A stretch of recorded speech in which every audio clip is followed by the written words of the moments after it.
All right, Rebecca, how's it going? Good to see you, Marion. Well, look, I'm so excited about our segment today.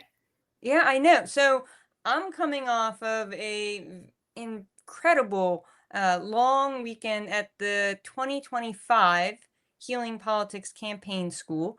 And so I did a live video recording interviewing some of my cohort, which was incredible, and they're all mind-blowing individuals.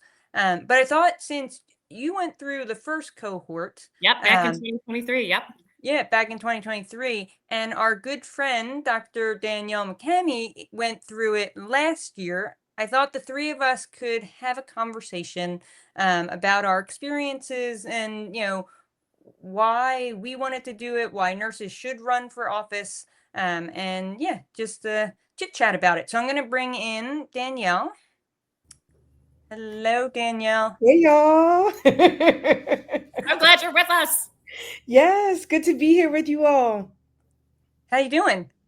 I'm doing great. Live in DC. I'm at a conference, so excuse the hotel room and the super formal dress.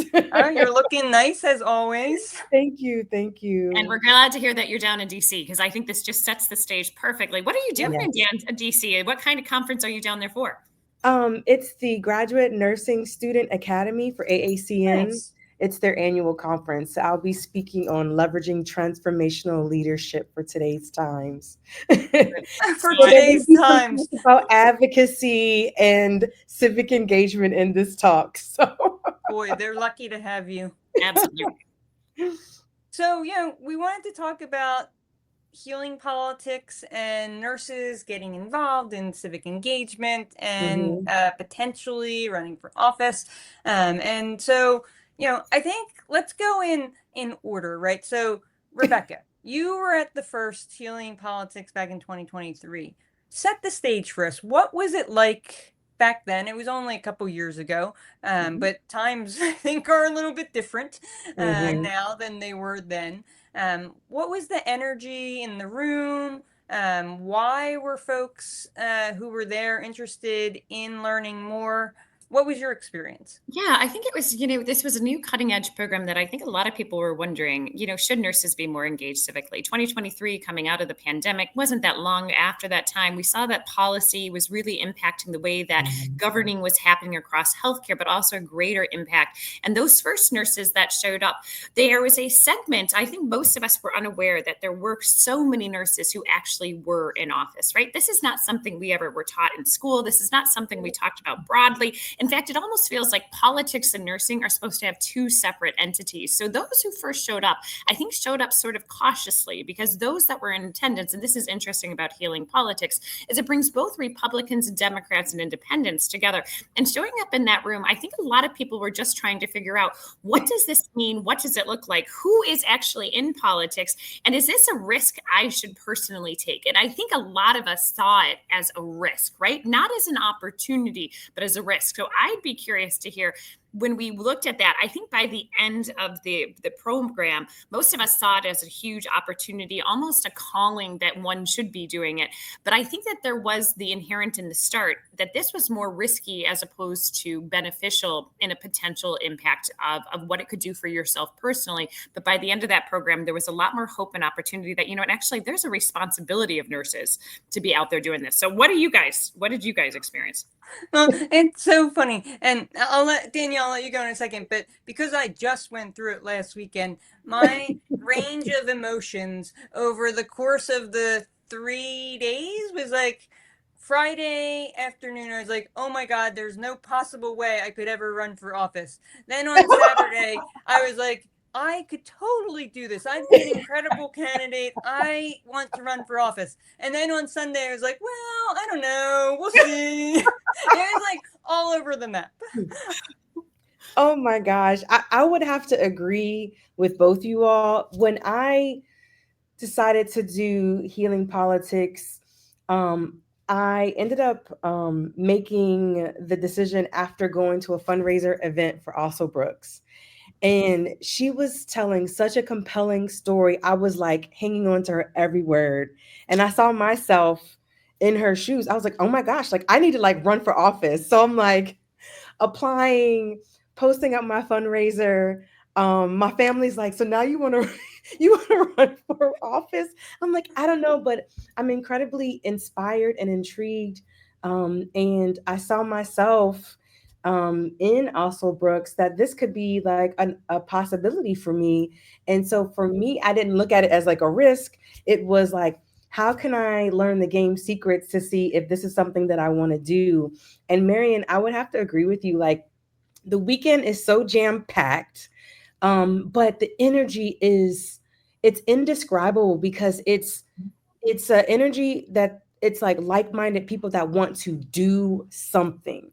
And having that like energy of movers and shakers, and people are like we want to get stuff done. It wasn't people trying to pontificate or people running down their resumes. It was like, okay, where are you from? What do you do? What are you passionate about? And so we were just kind of getting to like that nitty gritty of understanding each other and wanting to just find out ways that we can leverage our networks, our experiences, our knowledge to potentially get involved in politics in some way, shape, or form. And I'm an introvert, so the weekend was overwhelming for me, but I felt like I went through I wouldn't think of you as an introvert. Me oh my neither. gosh, INFJ, guys. I went through the range of emotions too, and like by the end of it, I was like, I don't think that I could be in the spotlight like that, but it inspired me to want to spark other people's flames to get this opportunity to be in the room for campaign school, to get this exposure. Yeah, I think it was really interesting. One of the things that it really highlighted for me is that people may want nurses to run for office, but there are so many people who want to help nurses run for Yes, office and get elected. And, yes, I think it came up repeatedly over the weekend. Nurses aren't great about asking for help. And correct. so, acknowledging that if you're going to do something like this, it's going to take a group of Right. individuals to help you get there. And Yes, so being okay with asking for help and knowing that you have this community behind you who wants to see you succeed, who wants to yes. see more nurses in elected office.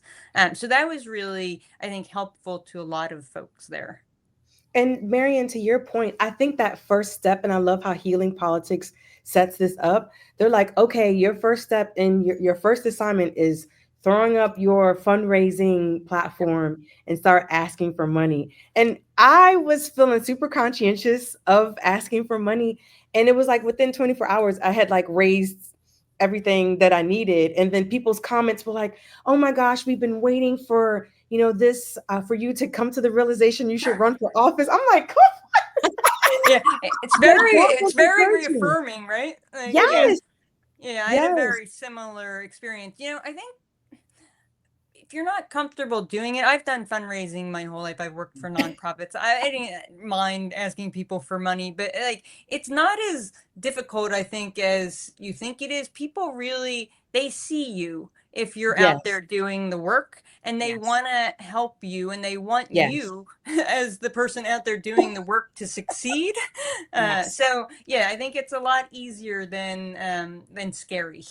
yes, It is. It's just making that first threshold, right? And then it's different asking somebody to raise for a cause than to ask to raise for you, right? And so getting that switch of mindset, and to your point, Marion, it's people that aren't ever going to run or aren't going to do the work. They want to pay and support for people that are. And I think that's a yes, fundamental shift and things as nurses that we need to think about. Like if we want change to happen, if we're not going to go out and drive the change, where are we putting our dollars and resources to support those that are? And that to me is one of the fundamental takeaways from healing politics is the idea that we as nurses should not have been involved in those stages, that our conversations really should never have been at the national levels along those lines, that policy and positioning and where you are doesn't necessarily matter as a nurse. But the truth is, healing politics says all of that does. And the only way we're going to end in the name, the title of healing politics is how are we going to bring nurses together to have those difficult conversations where we have differing opinions, put ourselves in the same room so that we can advance the profession. And I think we learn a lot about things that we never learned in school when we go to events like this that show us how we need to be effective as a profession. Yeah, it was really interesting and sort of mind-opening for me to be in a room. And so they had Senator Gail Adcock from North Carolina and Senator Kristen Roars from North Dakota. Different sides of the aisle, but they are like the best of buds. And they put on this incredible, at times, comedy show of knowledge for us about how to work across the aisle. How, as Senator Adcock says, she doesn't work across the aisle, she works in the aisle. Like, you have to be able to work with people from all walks of life to be able to get anything done. And she comes at it from that holistic viewpoint of nurses. We take care of everyone. Well, it's the same in the political arena. You have to work with and collaborate with everyone. And I can at times be very partisan. And so this was really, it was helpful to me to see that and be exposed to that. I think so. And, I think even in this point in time where we're talking about in history, right, the reality is that partisan is feeling very strong. And we start to, the more partisan you feel, you more feel like you're antagonistic with those who have been longtime friends or colleagues. Yep. And nursing, the numbers show that we're equally split between the two dominant parties, right? It's almost 50-50 with a small group that is sort of independent. And the reality is many of us have friends who see things very differently than us. And what we don't want to have happen is for us to pull back and not engage with them in meaningful conversations. And for me, that is something that's been very hard, right? How do we not see the same with regards to it when I genuinely like the people sitting on the other side of the aisle? And that the process of healing politics through the process that you had and what we learned is how you have those conversations with people you may not fundamentally align with on candidates, but you can still fundamentally align on issues. And I think that is some of the power that we need as nurses, is learning that way of caring at the bedside for people that you would never probably, be with in real life in any other kind of circumstance, teaches you that you have the effectiveness of actually transcending issues in ways that most others cannot and never will be. Nurses naturally have had to walk into uncomfortable situations with things that they disagree with violently and still deliver to an outcome for the best interest of somebody other than themselves. And that, to me, is what should fundamentally be happening in politics every day. Totally agree. And that was the epiphany for me during healing politics, that, the nursing skills is absolutely transferable to being a politician. I was like, you mean like me negotiating with these surgeons and intensivists to, convince them that this is the best course of action for my patient, and then they actually finally come to it as their own idea, is transferable to navigating the political arenas? Got it. Everything we do, all of our education, it is all transferable skills. I mean, Rebecca and I are pushing the Nursing is STEM coalition, right? Like, the science that goes into the work that we do, the public health perspective we need, the policy that nurses are engaged with, the education, communication, collaboration, teamwork, empathy, and innovation. Like, all of these skills are nursing skills, and they absolutely need to be in the political arena as well. And so, I think that was another takeaway for a lot of people. Like, we are ready right now to run for office and be politicians because of the background that we have as highly educated, highly skilled nurses. And one thing that I took away largely from those conversations also was nothing happens fast, right? Yes. 10 years is fast in Congress. And I think for a lot of us as nurses, we give up because we think that change is never going to happen, because nobody set the expectations that for meaningful change to happen is that it's going to take a long time, and you got to come at it a long time. And I think people look at the three of us and they assume that our journeys got us to this place quickly, right? But if I'm looking back, Marion and I have now known each other 10 years. Danielle, you've been in our life now for 4 years, right? Like, the truth is, time and change comes with repeated effort and scalability. And that is the truth about Congress as well. Now, we may say things are changing faster now than we've ever seen them change for right or for wrong. The reality, though, is this country and the way that we've even built our profession, it is an iteration of hard work every day to keep going at. And I think that was one of the powerful things that I learned too, is that we may get discouraged because things aren't happening when we want them to, but that the arc of justice and of democracy democracy and of change takes time, but eventually it curves in that direction of where we want it to go if we stay with it. And to me, that was a frame of reference that if I hadn't gone to healing politics, I may have burned out faster at a place that I would not have otherwise understood that, or committed myself to causes that I'm like, look, guys, it's not going to change in a year. If we're not willing to commit 4, 5, 10 years to this, the likelihood that we're going to change it is probably nil. And that's helped me frame conversations with nurses and others to be like, don't get discouraged. Yeah, for sure. And I think, in all of the work we do, we've seen that. I definitely have seen that in the innovation space, and yeah, in the education space, right? For God's sakes, took me like 10 years to get to my education done. I want to talk about the urgency of getting more nurses in elected office. So there was a study out by Columbia University School of Nursing, 2 years ago now, almost 2 years ago now, that of the over 7,000 elected state legislators nationally, only 72 were nurses. And that was down from 97 nurses in 2013. So in a 10-year span, we decreased the number of nurses who held elected office in the state legislature. Like, we're going the wrong way. And, I'm glad that healing politics is pushing us to think differently about how we can get nurses engaged in these spaces. But I'm curious what you all think. Like, some nurses like us are really civically engaged and motivated to be involved, and some aren't. Like, what do you think the characteristics are of nurses who want to get involved, and how do we get more nurses ready to say, I want to jump in?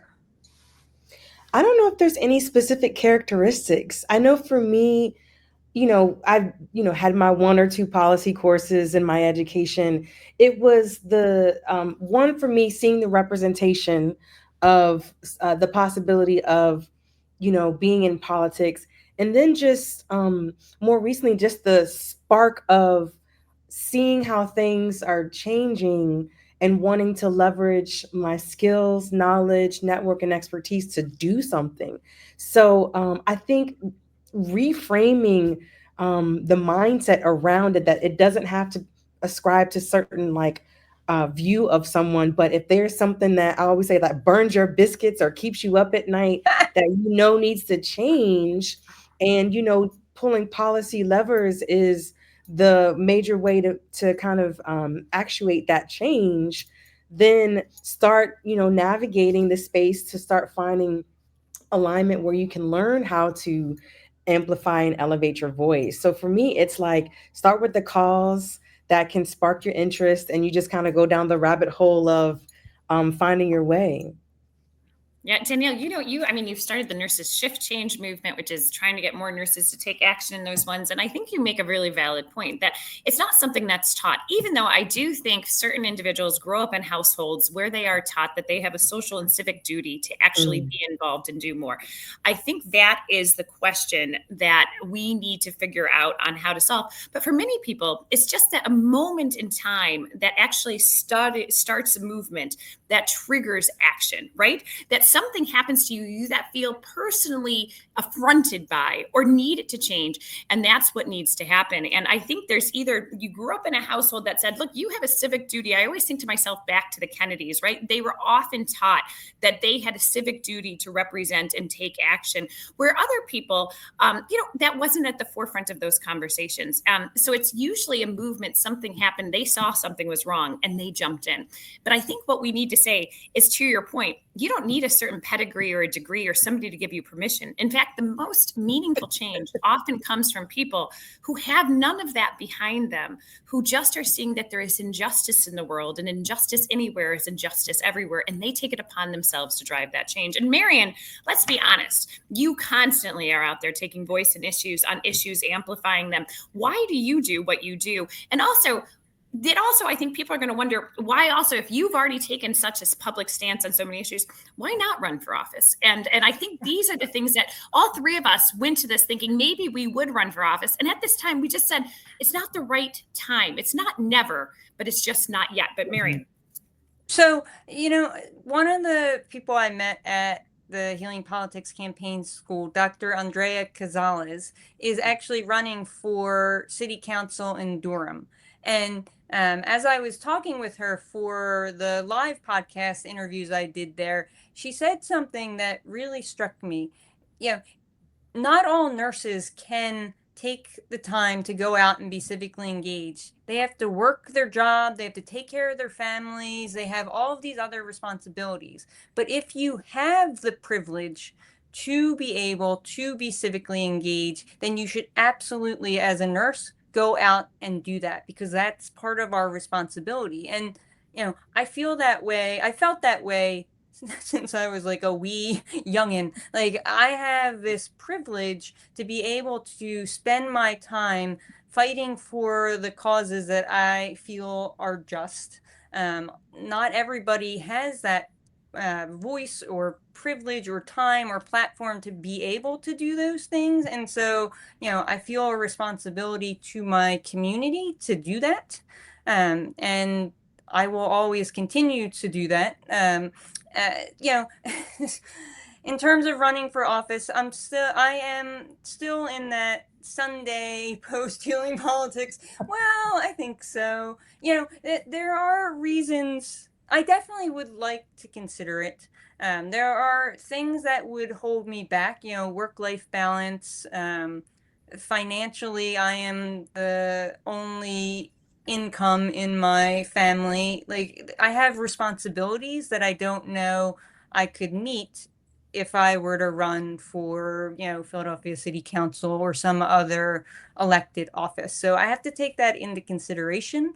So we'll see. The great thing about the Healing Politics Campaign School was that on Sunday they made us write down really think about and write down what our goals were before we left, and a timeline and what it will take to get there. And I have a much clearer idea now of, if I were to run for office, what that would look like and when I would need to start doing certain things. What I want to do right now is just work on campaigns. I want to help other nurses get elected, like Dr. Cazales, and also like Nancy Mannion, who was also in our Healing Politics cohort and is running for U.S. Congress in Pennsylvania. So, there are nurses running currently who are in office, who are getting up for reelection, and who are running for new offices. So there's a lot of ways to engage and help other nurses get elected also. Well, as I think we're sort of coming down to the end of this, Harris, I think, what are the top things that you would want to tell the nurses that are listening today about just their thoughts and things like this? Danielle, we'll start with you. I would just say, like I mentioned, find causes that you're passionate about and start mapping out opportunities to get involved and connect with people to see where you can amplify your voice, your network, your coins in supporting people, or really getting some clarity if in pursuing something like politics. Marion? Yeah, I'll just say, do it. Like, it will be scary, but if you at all have an inkling, a desire to do more to help your community, I'll be honest. When I started floating this idea, I talked to a lot of people who have run for office, who've held office, who've run campaigns. They all told me not to do it. They all said, I am more effective doing the advocacy work that I do now than I could ever be holding elected office. And I went into the Healing Politics Campaign School thinking, I'm not doing this. Like, I've talked to all these people and they've all told me not to do it. My mind was so changed by talking with and interacting with all the senators who were there, telling us all how effective it is and how great it feels to write up policy, work collaboratively and push for a bill or a policy or whatever that is going to then change the lives for their constituents for the better. And it's some stuff you could never get done unless you are in an elected office. So I would say we already have the skills. We just need to be brave enough to take that step. And I think, you know what, the older that I get, the more I realize we're going to live 1,000 lifetimes in this one life, and we're never going back. So it's just a moment of time that for a period of time, we're going to be a professor, we're going to be working corporate, we're going to be working volunteer, we're going to be with a job, we're going to be out of a job, we're going to have kids, we're going to be post having kids. All of the things that define us for moments are just moments. So don't think that just because of who you are today doesn't mean that you can't do this in the future. And I think that weird things happen in life that push moments forward, that you think you're on one track and suddenly a door or a window opens or an inkling or a whisper happens. And what I would say to anybody listening is don't ignore those whispers. Because that is the sign, in my opinion, of the universe that it has bigger plans for you. And when we continue to ignore that, we miss the signs of change that we're meant to do, and try to follow what you can. So thanks to everybody who's tuning in. Danielle, we are so thrilled to know you and all the work you're doing. We're going to be championing on nurses shift change. We're excited to be participating and supporting. And to everybody else, Healing Politics, congratulations to making it to your 3rd year. We now know that it sets up a path. Every year just gets better. Marion, thanks for bringing us together. I'll leave it with you to close us out. Yeah, I'll just say, again, thank you, Danielle. Thank you, Rebecca. And let's all keep pushing forward, whether that means running for elected office or being more civically engaged. We need nurses in all areas.